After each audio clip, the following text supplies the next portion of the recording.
I've never seen a bike that has features from 3 other styles of bikes. Vanpowers calls the Seine a retro style bike. I call it a beach commuter road bike because it really is a mixed bag. It's got 700C road grade tires, which you find on road bikes, a basket and a rear rack as you see on commuter bikes, and then relaxed retro handlebars that you see on beach cruisers. So let me break it all down for you, starting off with the speed test.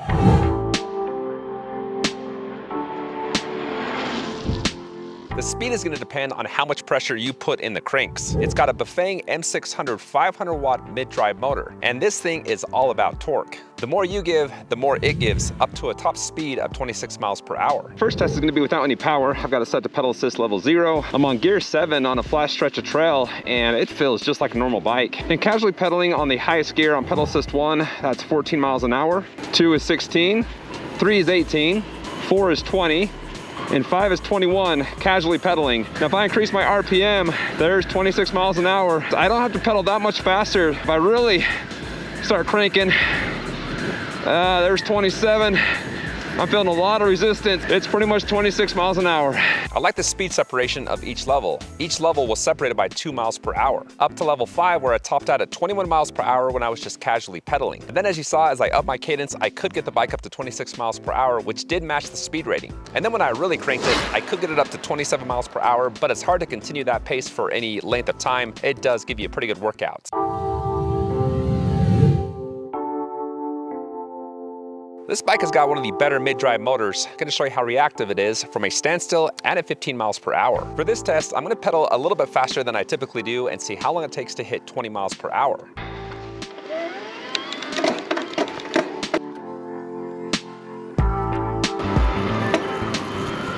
This is the most poppy mid-drive motor bike I've ever tested. I mean, it jumps off the line. I actually popped up the front tire a little bit. It took less than a half a block to hit 20 miles per hour.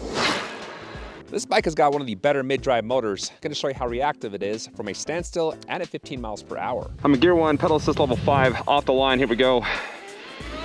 Jeez, that is instantaneous. As soon as you put pressure on the pedals, it goes. And the acceleration is more of a boost in the beginning, like right off the line, and then it kind of calms down after about 10 to 15 feet. And then on the 5th gear, going about 15 miles per hour, if I stop pedaling, instantly cuts off if I re-engage.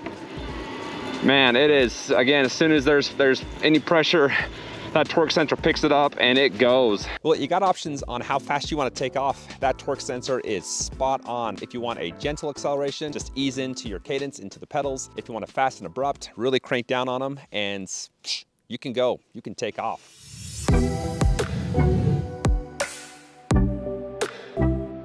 There's no hill rating for the Seine, but I feel it should do pretty good on this 15% grade hill. 2 blocks long, 15% grade. I've got a full battery on speed mode 5, and I'm on the 3rd gear. I'm feeling some resistance in the pedals, but the bike's doing 90% of the work.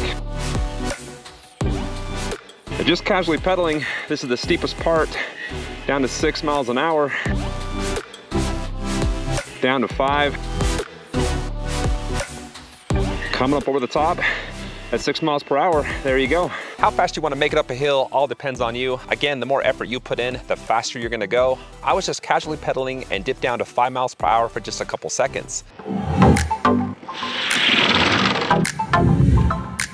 You don't need a ton of stopping power with this bike. It's a pretty light frame at 60 pounds, but you do have it. You got Tektro 180mm hydraulic disc brakes. Now with the brakes, the right side controls the rear tire, left side the front. Live braking is very smooth, something you would expect with higher end hydraulic brakes, but going around 20 miles an hour, woo. The brakes are awesome. They're powerful, they're smooth. It doesn't take a lot of effort in the levers to engage for even hard braking. I stopped within 25 feet from going 20 miles per hour on a wet, slick trail. I like companies that are realistic with their range. Some companies will say 80, 90 miles, and I'll get like 20 or 25. These guys have a range rating of 35 miles. For this test, I averaged 22 miles per hour and only had about a handful of stops.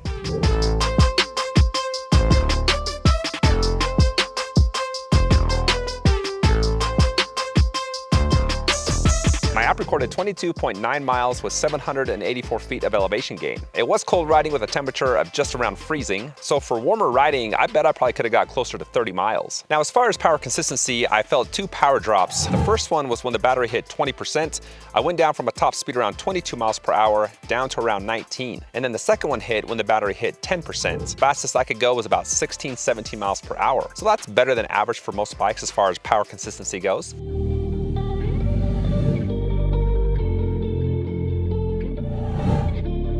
All right, so now that the testing is done, let me talk about the specs, the stats, features, things like that. It comes in 3 colors, green, black, and blue. It also comes with a front basket, has a rear rack. Yeah, very nice metal fenders. It's got an internal 48 volt, 11.6 amp hour LG lithium battery. There's a key on the left side so you can take that out and recharge it, which takes 6 hours to do so. And it can hold a rider up to 265 pounds. As far as the geometry goes, it's got a 46-inch wheelbase, more of a short and stocky bike rather than long and low. The standover height is 29.5 inches. This is a step-through bike, so just super easy to mount, dismount. There's a rider size of 5'3" up to 6'3", lowering the saddle all the way down. So this lowers down quite a bit. I'm bending my legs quite a lot so I could reach past the pedals 6-7 inches. The nice thing about this bike too is the reach is only like 14-15 inches. So you don't really have a big cockpit area. And so for smaller riders, you're gonna like something like this. It's just a little bit easier to manage and control. For the bigger rider, popping the saddle all the way up, ooh-wee. Yeah, you're up here a ways, and so you got a nice range of the rider size. You can adjust the handlebars. There's a latch. You just rotate them. It'll increase the height a little bit of your posture or lower it. As far as the cockpits, you got ProMax adjustable handlebars, very nice feeling grips, a Shimano Dior 10-speed shifter. Going 10 to 1, I can do about 2 to 3 gears with one push. Takes about 6 times to go from 10 to 1. Backup is rapid fire, 1 at a time. Everything locks in nice, quick, and fast. And that is matched with the Dior derailleur. There's a Sella Royale Urban Comfort saddle, a little bit hard for my taste. Below that, there's 700C by 40C Kenda tires. Balance is actually pretty good for such skinny tires. I mean, I can easily take my hands off the handlebars, stop pedaling, power cuts off nice and smooth, start to pedal again, power comes on nice and smooth. You got those skinny tires, and so handling is reactive.